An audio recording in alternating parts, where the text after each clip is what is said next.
Bem interessante a minha curiosidade com relação a trabalho de pesquisa também. Eu fico sempre pensando, quanto tu vai pro meio da rua e pega um papel e caneta e diz assim, e aí, o que tu gosta? Tu gosta de... Tu suja a mão quando tu joga videogame? Como é que funciona esse processo de pesquisa da PGB? Como é que vocês trabalham? Tu disseste que vocês trabalham com Latam. Como funciona trabalhar Brasil, outros países da América Latina? E se tem diferença entre trabalhar aqui e trabalhar em outros países? Boa. A gente tem um parceiro de longa data, que é a Blend, que é um instituto de pesquisa mesmo, né? Que é quem justamente aplica o campo e traz as informações pra gente. A Go Games é responsável pela metodologia e a estrutura dos questionários. Então, a gente, todos os anos, normalmente 6 meses antes, né? Então, daqui a pouco a gente vai já sentar programa ano que vem. A gente começa a observar, né, o comportamento do jogador, e não só do jogador, o comportamento do mercado como um todo. Né, aquilo que pode impactar, de alguma forma, essa experiência. Aí a gente estrutura todo esse planejamento. E aí o campo, né, que é justamente você ter as pessoas para responder, são painelistas que hoje, né, fazem parte desse campo de instituto de pesquisa que você tem várias pessoas lá que respondem pesquisas. Pessoas que gostam de videogame, pessoas que gostam de moda, pessoas que gostam de comprar coisas no varejo, assim por diante. Então, a gente qualifica essa base de respondentes e a gente começa a trabalhar o questionário. Né? Então, esse é o primeiro passo que nós temos. No Brasil e América Latina, todo o processo ele é sempre online, sempre foi online. Aliás, é um ponto que pergunta pra gente, mas vocês fazem pesquisa em campo, né, com pessoas? Fazemos também, né? Mas hoje não é um volume tão grande. Depende muito de uma especificação técnica. Faz diferença? Faz diferença. Porque que tipo de diferença? A qualitativa, normalmente uma pesquisa qualitativa, que é uma entrevista aqui, ó, eu e você, eu consigo criar um roteiro e eu consigo entender nuances que talvez numa pesquisa quantitativa eu não consiga trazer. Né? Então, por exemplo, essa pergunta que eu trouxe aqui, suja a mão, incomoda? Você pode perguntar isso numa quantitativa, mas numa conversa você consegue desenrolar mais insights em cima disso, por exemplo. Entendi. Então, normalmente a conversa numa pesquisa qualitativa, ela traz mais riqueza. O que você faz numa quantitativa, é entender se aquilo é importante ou não. Requer uma habilidade do entrevistador. Exatamente. De saber, de pensar nisso. É isso aí. Não basta só marcar xizinho no papel. Por isso que a gente tem uma pessoa, na estrutura de pesquisa, são pessoas diferentes, né, no nosso time, que entende muito bem de como roteirizar uma pesquisa qualitativa de entrevista mesmo e trazer esse insight. E aí o que você faz depois? Quantificar isso. Então tá bom. Então, a gente pegou aqui, ó, de algumas conversas que engordurar aqui o controle é um ponto que incomoda. Vamos entender isso a nível Brasil, se todo mundo concorda ou se é só uma parte, para entender se isso vai ser um ponto importante da estratégia. E aí você quantifica. E aí na quantificação você define. 90% sim, concorda que sujar o controle é um problema. Entendi. Então, essas são as diferenças técnicas da pesquisa que a gente tem, né?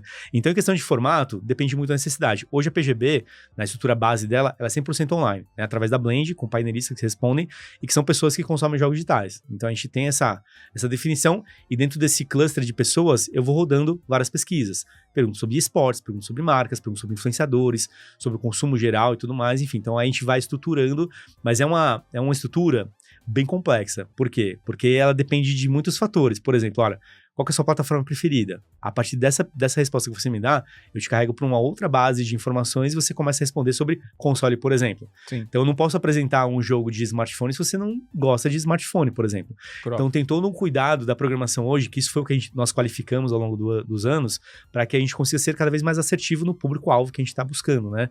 E é o que a gente consegue. Hoje, tanto o Brasil, tanto a América Latina, né? O que a gente tem muito é questão de time de resposta mesmo, né? Então, é um processo rápido, um processo longo? Depende, né? Depende do país que a gente roda, né? Como eu comentei no nosso off-papo aqui, né? Sim. Tem países que às vezes as pessoas não têm muita cultura de responder pesquisa, então demora um pouco para você coletar o campo. O Brasil funciona super bem, né? Então o brasileiro, ele responde, ele entende que ele tá agregando para alguma coisa, né? Ainda mais quando a gente pergunta sobre videogame, as pessoas entram mais de cabeça, né? Porque você entra um pouco mais a paixão. Não, eu gasto tanto tempo, eu gosto desse jogo e tudo mais. Então tem um engajamento. Normalmente, do público que a gente pega do começo da pesquisa, tem abandono, né? Ao longo das perguntas, né? Sim. Mas onde a gente consegue ter uma eficiência bem interessante até no final, num volume bem considerável. E isso, no final das contas, contribui para a pesquisa como um todo, né?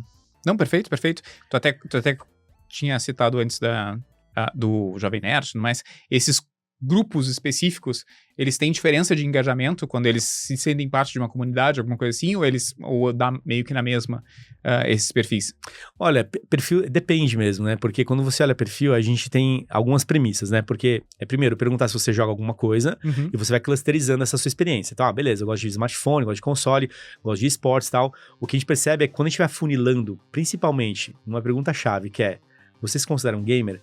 essa pessoa é a pessoa que ela é mais engajada, né? Então, esse cluster de respondentes é onde tem uma riqueza de informação muito forte, porque é a pessoa que vive muito mais o todo. Ela gosta de consumir jogo, o conteúdo, de ir no evento, de comprar camisa, o colecionável, então tem uma experiência diferente. E do outro lado, eu tenho um jogador também que ele tem uma experiência talvez um pouco mais casual, talvez um pouco mais ponderada, mas ainda assim é um público importante. Então, depende muito. Quando a gente faz pesquisas, por exemplo, para algumas comunidades em específico, né, que aí eu pego, olha, eu quero pegar um jogo específico aqui e eu quero aprofundar nele.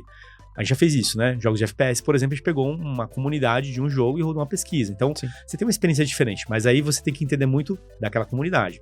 Esse é um ponto importante. E esse é um cuidado que a gente tem. Quando a gente vai fazer um trabalho para algum tipo de comunidade, público específico, ou jogo específico, você precisa entender a linguagem, os termos. Do mesmo jeito que você tem que ser neutro e técnico, você também tem que entender que algumas linguagens funcionam melhor, que podem ser enviesadas ou não, então você tem que aplicar isso da melhor forma possível, né? Hoje na PGB, como a gente tem um estudo um pouco mais geral, né, pensando no comportamento, a gente já entendeu bem quais são os termos e onde funciona e onde não funciona.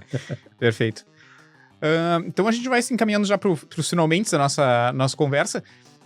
Uma das coisas que eu gostaria de saber é, tem alguma dica que tu gostaria de ter ouvido, ou que tu gostaria de dar para quem tá ouvindo, sobre trabalhar com games, sobre vir pro mercado de games em geral, que pode ser um diferencial, poderia ter sido um diferencial na tua vida e pode ser hoje um diferencial para quem tá ouvindo? Boa, acho que a primeira coisa que eu falo pra todo mundo, e muitas pessoas me procuram, né, pra querer trabalhar com games e tal, e que foi algo que eu tive que lidar, que é lidar com a paixão. Esse é um ponto importante, porque quem entra no mercado de games não quer sair nunca mais, porque é incrível mesmo, né? É desafiador, é um trabalho mesmo, assim, exige bastante, o consumidor é exigente, então isso vai cair pra você também, né? Mas a paixão, ela tem que ser ponderada, porque no final das contas é um trabalho, então você tem que ser profissional, você tem que ter uma visão crítica muitas vezes de alguma coisa, então você não pode deixar o coração do jogador te influenciar. Eu trabalhei com muitos jogos que fizeram parte da minha vida, né? Como criança, adolescente. E como é que você lança um produto desse no mercado sem que a sua paixão enviese alguma coisa? Então, esse é um cuidado importante, né? A paixão, ela vai ser um motor para você, ela vai ajudar, não tenha dúvida, mas você precisa entender que você precisa também ser mais do que o apaixonado consumidor de games, você tem que ser o profissional.